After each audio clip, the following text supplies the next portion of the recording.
Chapter 1. The Debt of Blood. The rain in Chicago didn't wash things clean. It just turned the grit into a slick, black sludge. Elara stood at the floor-to-ceiling window of the penthouse, her reflection a ghost against the city lights. At 24, she was supposed to be starting her life. Instead, she was a line item in a ledger. The door behind her clicked.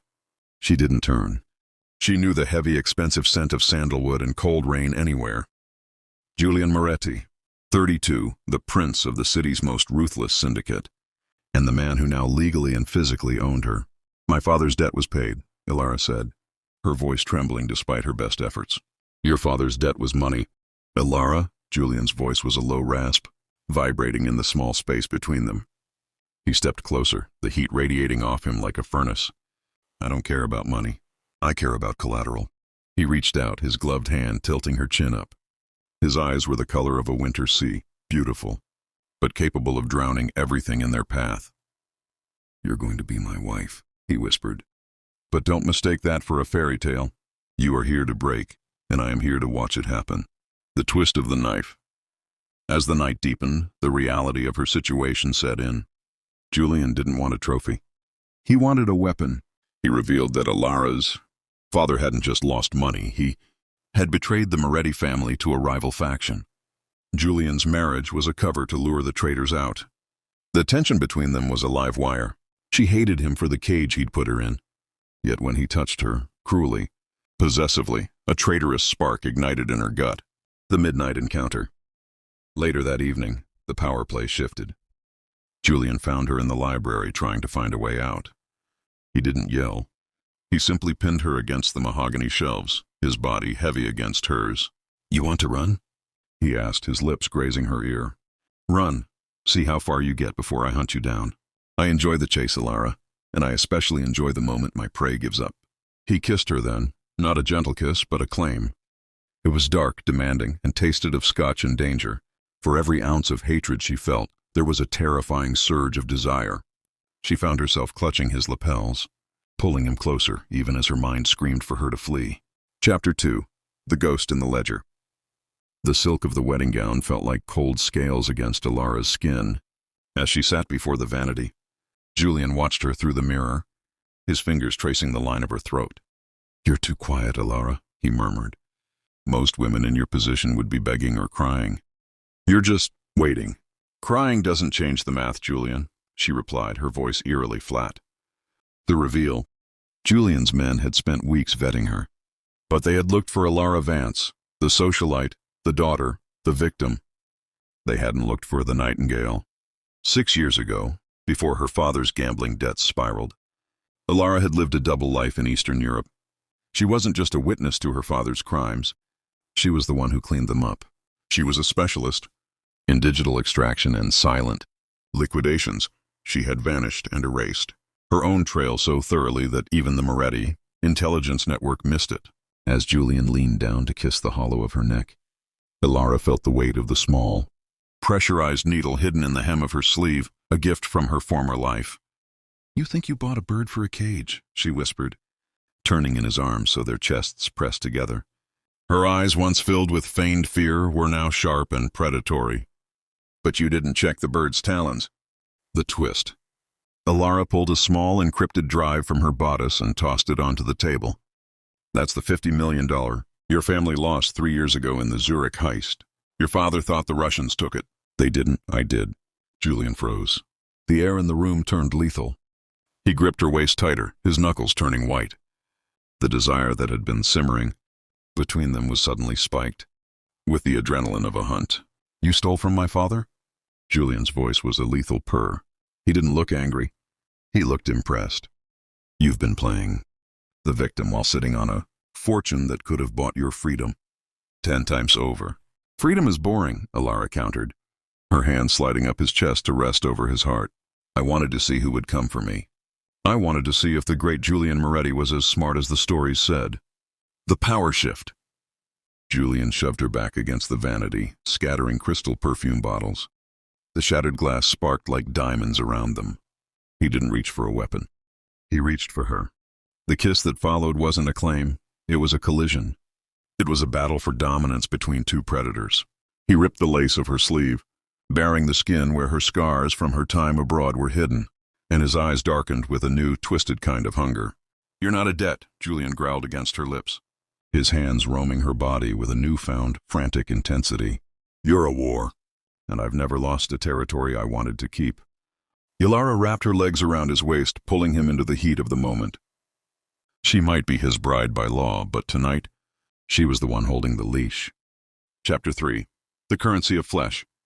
The penthouse was silent, save for the rhythmic drumming of the rain against the glass. The wedding guests were gone, the contracts were signed, and the blood oath had been taken. But inside the master suite, the air was thick enough to choke on. Julian had discarded his jacket and tie. His white shirt was unbuttoned halfway, revealing the dark ink of tattoos that crawled up his chest like shadows. He stood by the bed, watching Elara as she unpinned her veil, letting the lace fall to the floor like a shed skin. The negotiation. "You stole $50 million from my family," Julian said, his voice dropping to a dangerous, gravelly register. "In my world, that's a death sentence. In my bed, it's a challenge." Elara stepped toward him, the silk of her gown whispering against her thighs. She didn't look like a frightened bride. She looked like a queen surveying a conquered territory. "The money is gone, Julian. I laundered it through 3 different continents before I was 21. You won't find it, but you can have the woman who moved it." Julian moved with a predator's speed. One moment he was 5 feet away. The next, his hand was tangled in her hair, tilting her head back to expose the long, elegant line of her throat. "I don't just want the woman," he growled, his thumb tracing the pulse point that was hammering in her neck. "I want the mind that did it.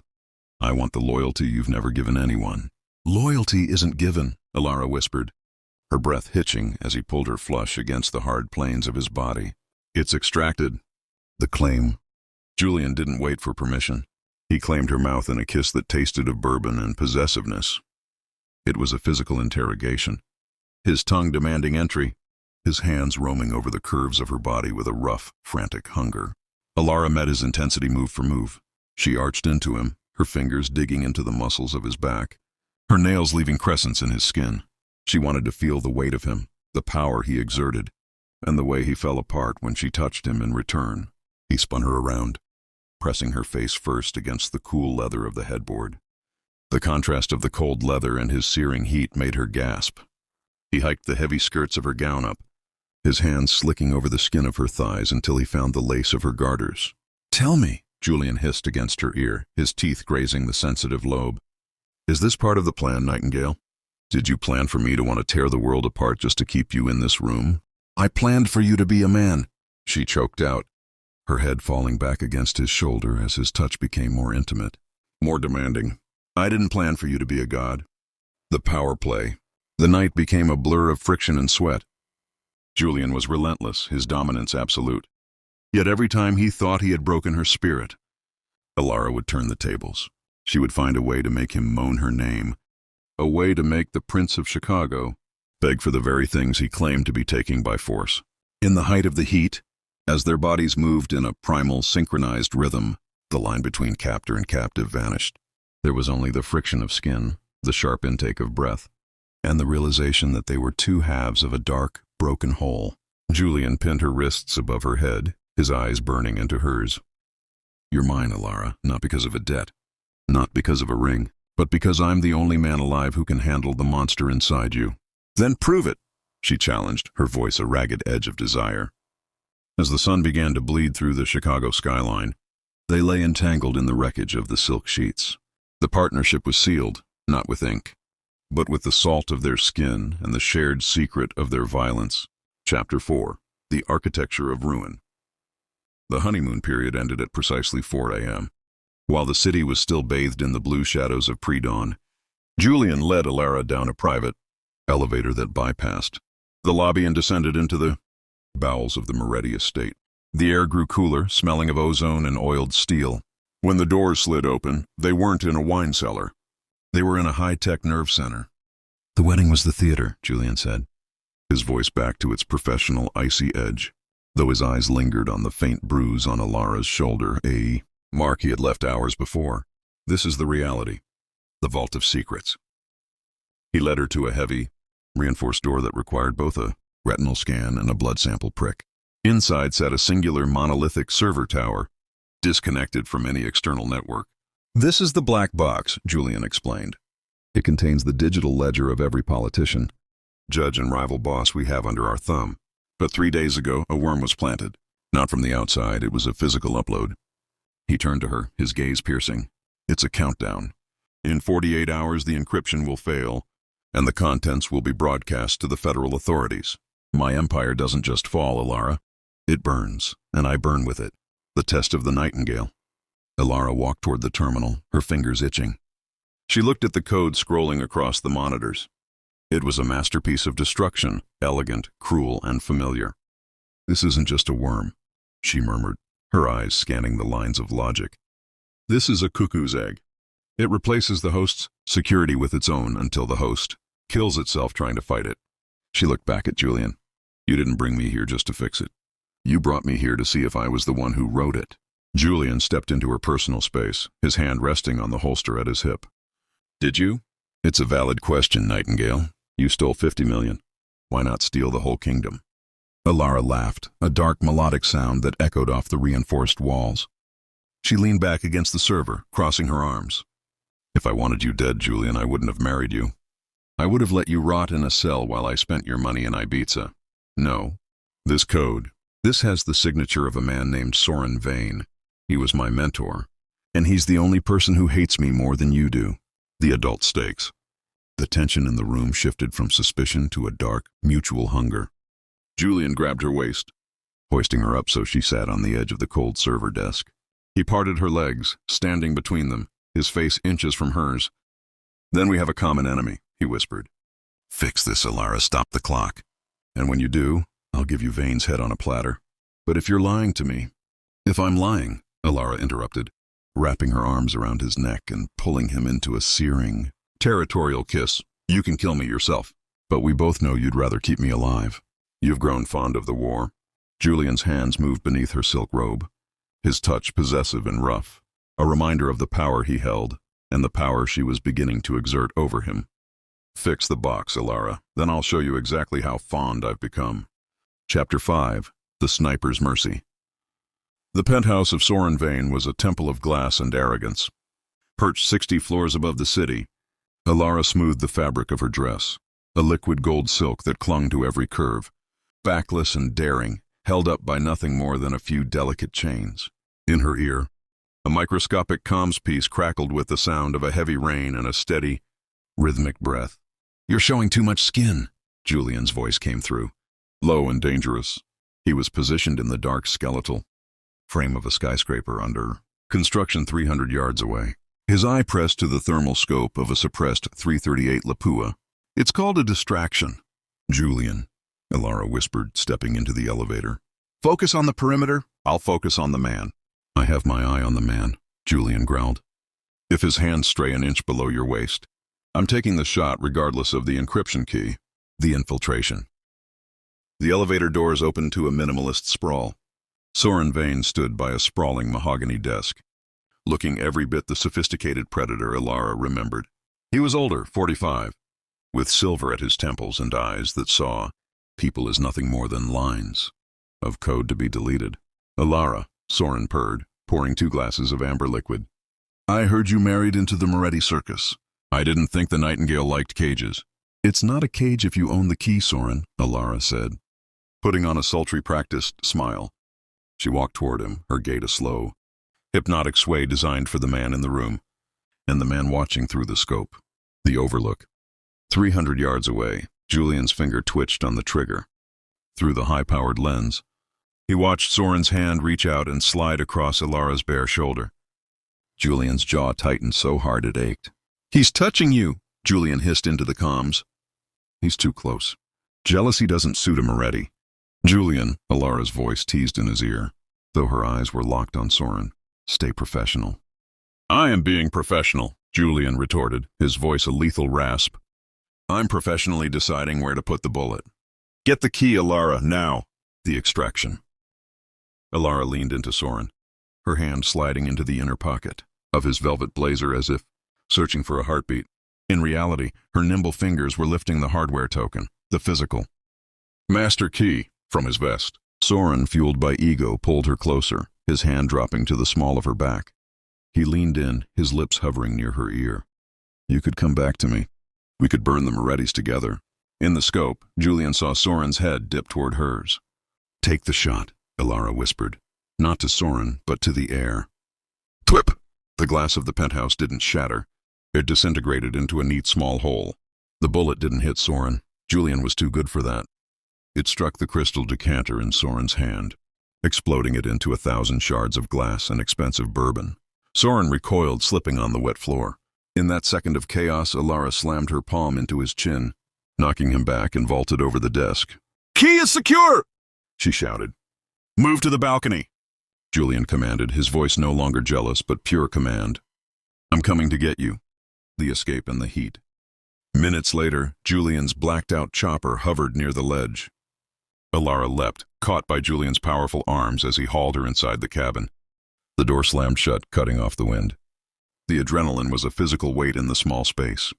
Julian pushed Elara back against the gear crates, his eyes wild with a mix of fury and relief. You let him touch you, he growled, pinning her wrists beside her head. I got the key, Julian, she panted, her chest heaving against his. The Empire is safe. I don't care about the Empire right now, he muttered, his mouth crashing onto hers. The kiss was desperate, fueled by the sight of her in another man's arms. He moved with a frantic, possessive energy, his hands tearing at the gold silk of her dress. In the vibrating belly of the helicopter, high above the city they had just saved, the partnership reached a fever pitch. There was no more acting, no more undercover roles, just the raw, adult reality of two people who were addicted to the danger of each other. The final twist. As they touched down on the Moretti rooftop, the master key in Elara's hand began to glow. A message appeared on its small LED screen. Property of Vane. Virus uploaded to carrier, Elara.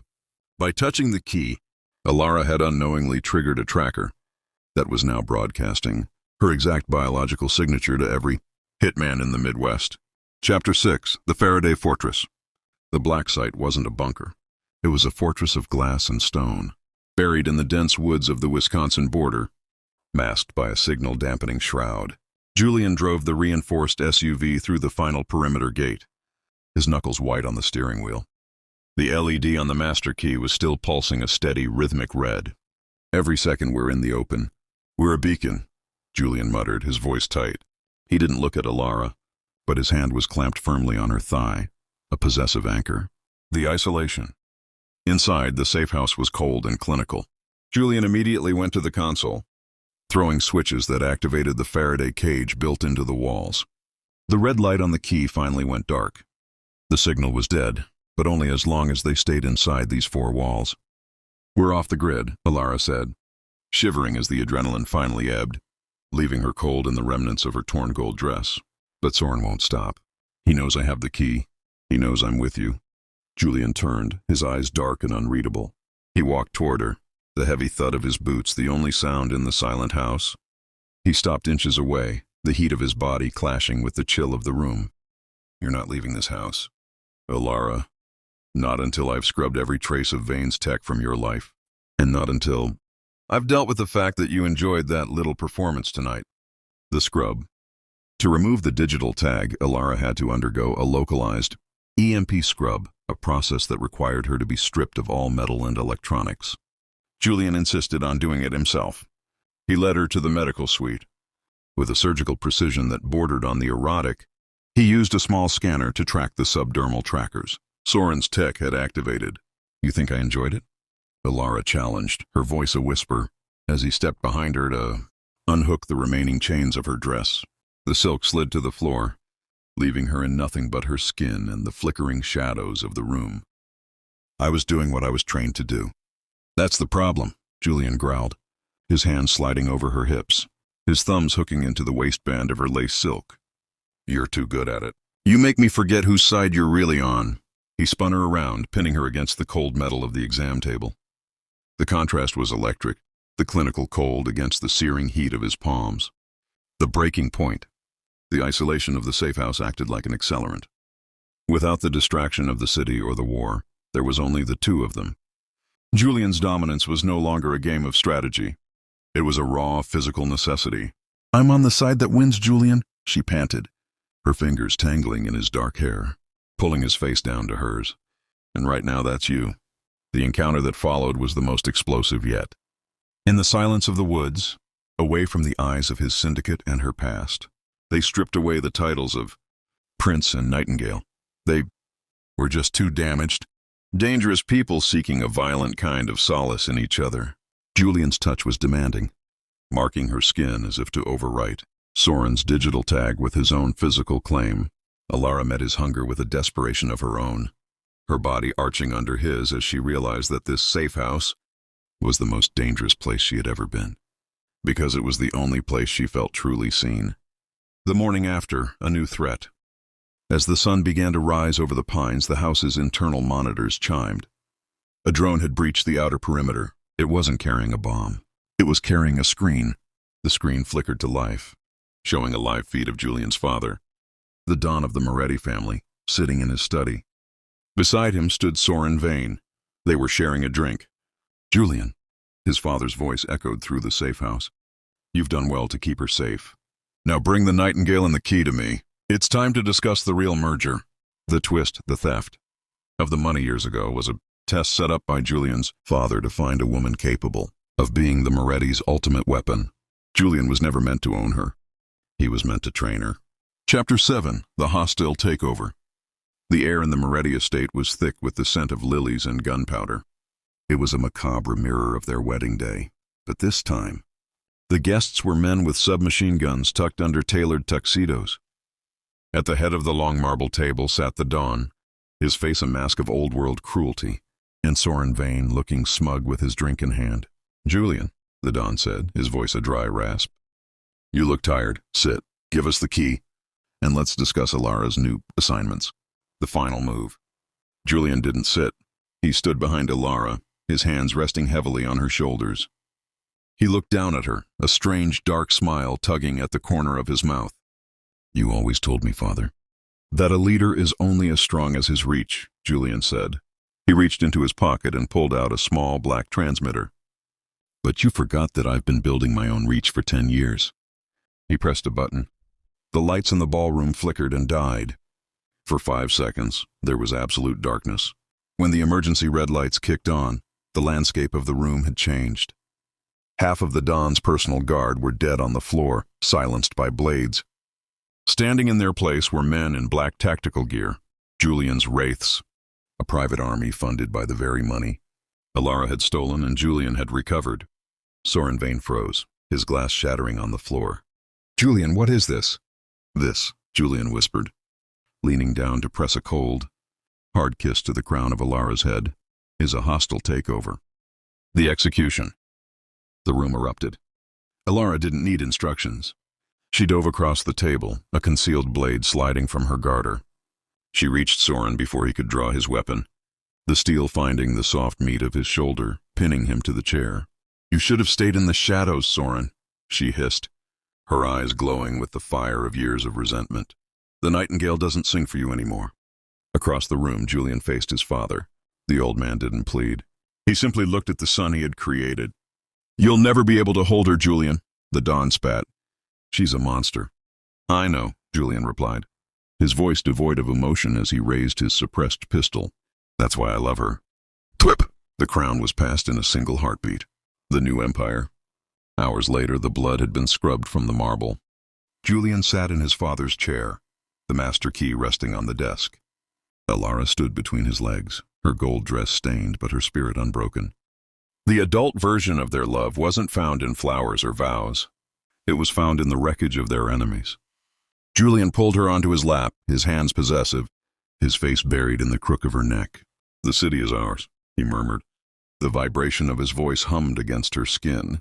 "No more cages, no more debts. Just us," Elara added, her fingers tracing the line of his jaw. She knew that being with a man like Julian was its own kind of danger. But as she looked at the power in his eyes, she realized she wouldn't have it any other way. Julian's grip tightened, his kiss becoming more demanding, more primal. The 5-hour epic of their rise had ended. But the story of their reign, dark, carnal, and absolute, was only just beginning. The story concludes, for now. We have successfully navigated the debt, the secret past, the infiltration, and the coup. Julian and Elara are now the undisputed king and queen of the Chicago underworld. The throne room of the Moretti estate was empty of the dead, but the smell of metallic blood and expensive ozone still lingered in the air, like a ghost. Julian sat in the high-backed leather chair that had belonged to his father for 30 years. He looked every bit the Dark King, his sleeves rolled up to reveal forearms splattered with the dried ink of his enemies. Elara stood by the window, watching the city below. For the first time in her life, the Chicago skyline didn't look like a collection of targets. It looked like a playground. The weight of the crown. Julian stood and walked toward her, his movements fluid and heavy with the new weight of his absolute power. He stopped behind her, wrapping his arms around her waist and pulling her back against his chest. "They're afraid of us," he whispered into her ear, his lips grazing the skin he had claimed so many times over the last 48 hours. "I can feel the city trembling from here." "Fear is a better foundation than loyalty, Julian," Elara replied, leaning her head back against his shoulder. "Loyalty can be bought. Fear is free." Julian turned her in his arms.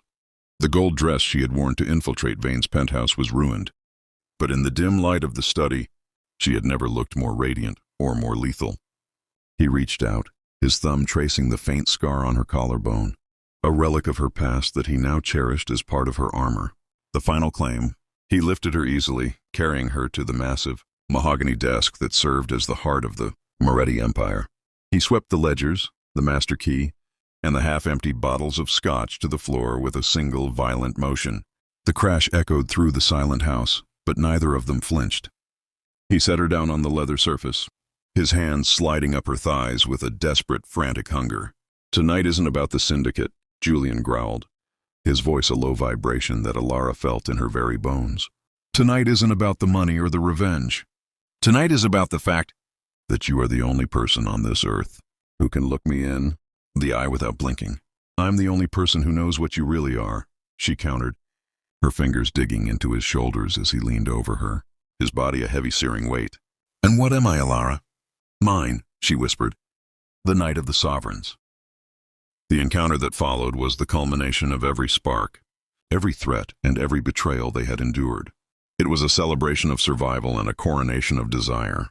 In the dark sanctuary of the office, surrounded by the secrets of a city they now owned, Julian and Elara negotiated the only terms that mattered: their absolute devotion to each other's darkness. There was no gentleness in the way he took her, and she wouldn't have permitted it if there were. It was a battle for breath, a collision of two souls that had finally found their match. As the city lights flickered below, they moved together in a rhythm that was both a prayer and a war cry. When the sun finally began to crawl over the horizon, painting the room in shades of bruised purple and gold, Julian lay on the floor with Elara draped across him, her skin glowing in the dawn. "What happens tomorrow?" she asked, her voice raspy and satisfied. Julian ran a hand through her tangled hair, his eyes fixed on the ceiling. "Tomorrow we show them how a king and queen rule. But tonight—" He pulled her closer, his lips finding hers one last time. "Tonight the world can wait. The end."